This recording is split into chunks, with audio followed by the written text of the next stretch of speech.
Which, look, my argument is when people have the ability to talk and engage, and they're politicians, that's not easy. And Tulsi was able to go on Joe Rogan for 3 hours, and Joe Rogan was like, "That's my girl." She could sit here and talk with me for 3 hours. That's my girl. Sanders was able to go on Rogan. That is right now, if I'm not mistaken, like 7 million views. It was trending at number 1 or 2 on all of Twitter. When people can do that, all of YouTube, all of YouTube, all of YouTube. I'm sorry, you're right. All of YouTube. When people can do that, there's a certain amount of respect that I think they're given, even if you disagree with them. Yeah, I think so. And I think it's similar as to why Yang has respect across the board. I mean, people try to delegitimize and stigmatize when somebody like a Yang gets accolades from alt-right people or whatever. But I mean, alt-right online provocateurs is literally like 0.1% of the entire population, maybe less.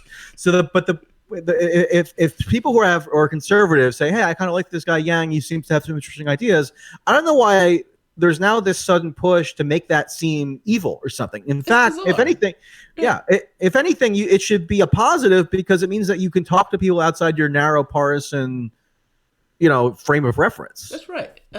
Look, I don't dislike Yang. I actually like Yang. I mean, it's one of those things. Look, I'm not voting. Although, I mean, maybe I shouldn't say this, but Yang was at this like gun safety forum in Iowa yesterday, and you should go watch it and tell me what you think, actually, because he was asked about. He brought up how he brought up an emotion. Somebody shared with him an emotional story about a gun death, right, for a child, I think, and Yang's brought up how he thought of his children potentially being killed by gun violence, and Yang sort of broke down in tears, and it didn't seem like the most authentic moment to me. I think Yang consciously tried tears. Yeah, I think Yang consciously tried to cry. I don't know. It seemed a little weird to me. People attack me on this channel when I say stuff like this, but I attack politicians when they start crying for pretty much any reason.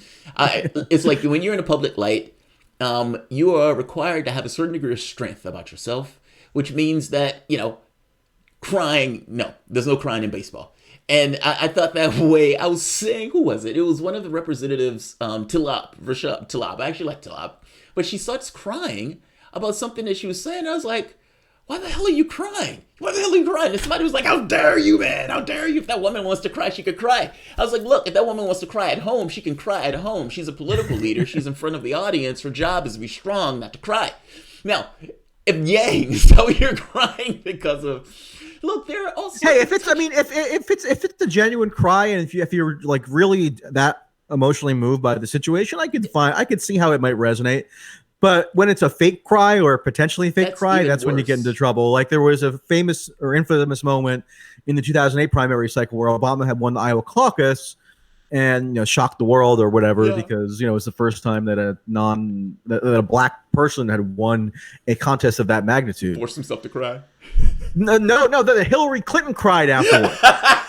Hillary Clinton was in New Hampshire right before the pivotal New Hampshire primary and went on a soliloquy about how committed she is to the United States or something, and she started crying. Oh, and sure, I mean, maybe it worked, and it was speculated that maybe it actually worked, because Hillary ended up winning the New Hampshire primary that year against the polling odds. That's amazing. That's amazing. I love that. I love that. Hillary broke down. But Obama actually did cry at one point too. I remember him crying. He cried after he won the next election, and that I got, but he didn't go on TV to do that.